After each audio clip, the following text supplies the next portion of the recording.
Bismillahirrahmanirrahim. Assalamualaikum warahmatullahi wabarakatuh. Alhamdulillah rabbil alamin wa bihi nasta'in wa ala umuri dunya wa din wa ala alihi amma ba'du. Yang terhormat dosen pengampu mata kuliah bimbingan konseling Bapak Edi Purnomo dan teman-teman yang berbahagia. Puji syukur kehadirat Allah Subhanahu wa taala yang telah melimpahkan rahmat, taufik serta hidayahnya sehingga kita dapat melaksanakan aktivitas tanpa halangan apapun. Selanjutnya, salawat serta salam tetap kita curahkan kepada junjungan kita Nabi Agung Muhammad SAW yang telah merintis umatnya dari zaman jahiliyah menuju zaman Islamiyah dan yang kita nantikan syafaatnya di yaumil qiyamah. Allahumma amin. Ya, selanjutnya di sini saya akan menyampaikan tugas dari mata kuliah bimbingan konseling, yaitu mempresentasikan makalah kelompok dari 1 tentang konsep dasar bimbingan dan konseling. Yang pertama yaitu hakikat dan urgensi bimbingan konseling atau BK. Berdasarkan peraturan pemerintah Pemdikbud nomor 111 tahun 2014 tentang penyelenggaraan program layanan pembimbingan dan konseling di tingkat pendidikan dasar dan menengah.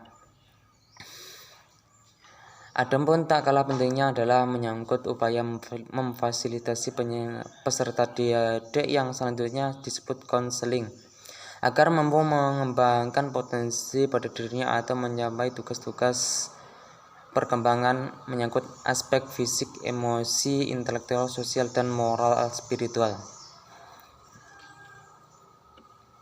Dengan demikian, pendidikan yang bermutu, efektif, dan ideal adalah yang mengintegrasikan dan mengkoleksikan 3 kegiatan bidang utama secara sinergi, yakni di bidang akademis dan kepemimpinan, di bidang instruksional dan kurikuler, serta di bidang bimbingan dan konseling.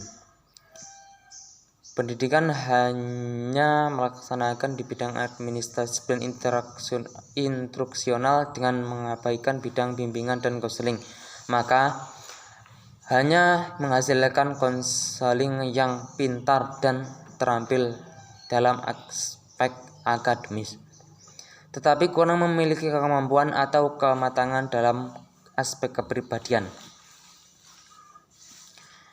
Untuk selanjutnya yang kedua yaitu sejarah singkat bimbingan konseling. Sejarah lahirnya bimbingan dan konseling di Indonesia diawali dari dimasukkannya bimbingan dan konseling. Dulunya penyuluhan itu belum ada. Ketika tahun 1960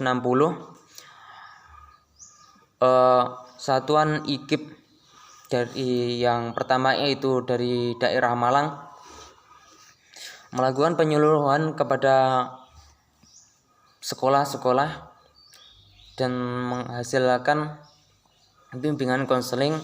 Selanjutnya itu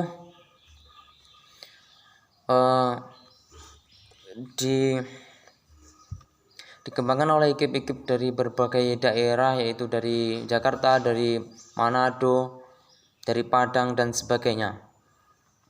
Sampai tahun 1993 pelaksanaan bimbingan konseling penyuluhan sekolah belum ada kejelasan. Parahnya lagi, pengguna terutama bagi orang tua beranggapan bahwa konseling itu sebagai kilen, yaitu menganggap bahwa bimbingan konseling itu beban bagi peserta didik atau masalah bagi peserta didik.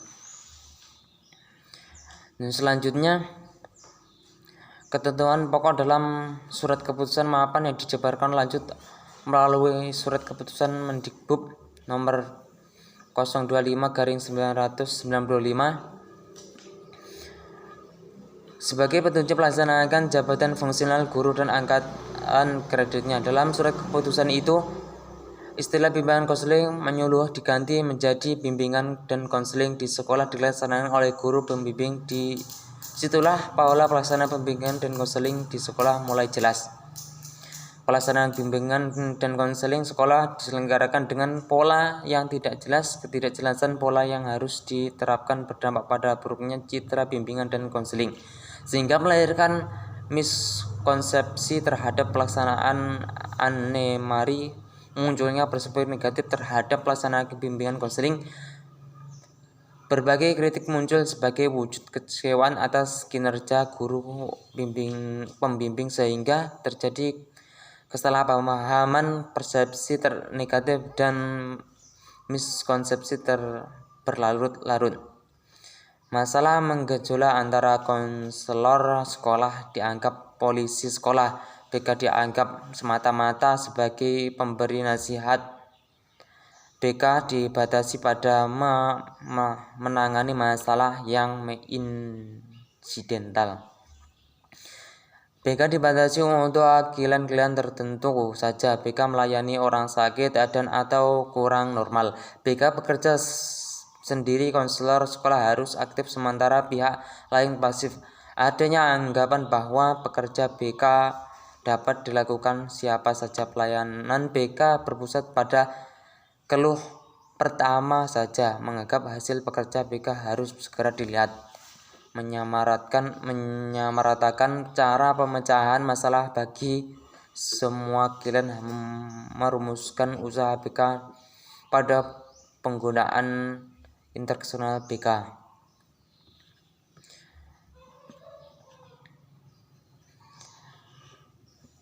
Untuk yang selanjutnya yaitu definisi bimbingan dan konseling. Yang pertama, definisi bimbingan yaitu menurut Franco, bimbingan sebagai bantuan yang diberikan kepada individu atau dapat memilih mempersiapkan diri dan mengaku suatu jabatan serta mendapat kemajuan dalam jabatan yang dipilih itu.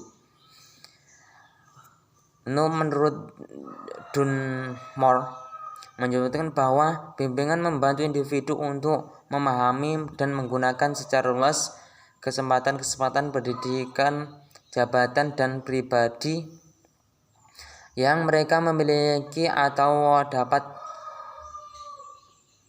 mereka kembangkan, dan sebagai suatu bentuk yang sistematik melalui nama siswa dibantu untuk dapat memperoleh penyesuaian yang baik terhadap sekolah dan terhadap kehidupan. Dengan demikian, pula dalam pengertian menyatakan bahwa bimbingan sebagai proses layanan yang memberikan kepada individu guna membantu mereka untuk memperoleh pengetahuan dan keterampilan yang diperlukan dalam membuat pilihan, rencana, dan interpretasi yang diperlukan untuk menyesuaikan diri yang baik.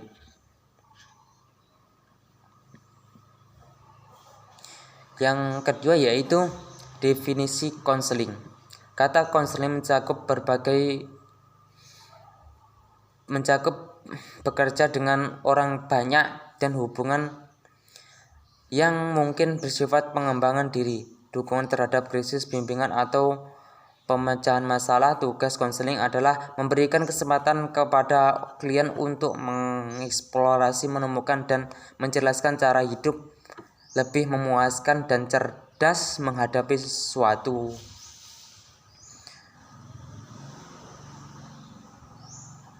Untuk yang selanjutnya yaitu materi perbedaan bimbingan dan konseling. Bimbingan dan konseling berbeda dari segi kegiatan dan tenaga penyelenggaraan. Dari segi kegiatan, bimbinganlah lebih cenderung melakukan usaha pemberian informasi dan melakukan pencegahan kepada individu dan mengatasi suatu masalah. Sedangkan konseling merupakan bantuan yang mengharuskan tatap muka dalam mengatasi suatu masalah. Jadi bimbingan lebih mengedepankan pada pencegahan suatu masalah, sementara konseling mengupayakan seseorang agar bisa memecahkan masalahnya sendiri. Mungkin itu yang dapat saya sampaikan. Ada kurang lebihnya mohon maaf. Wassalamualaikum warahmatullahi wabarakatuh.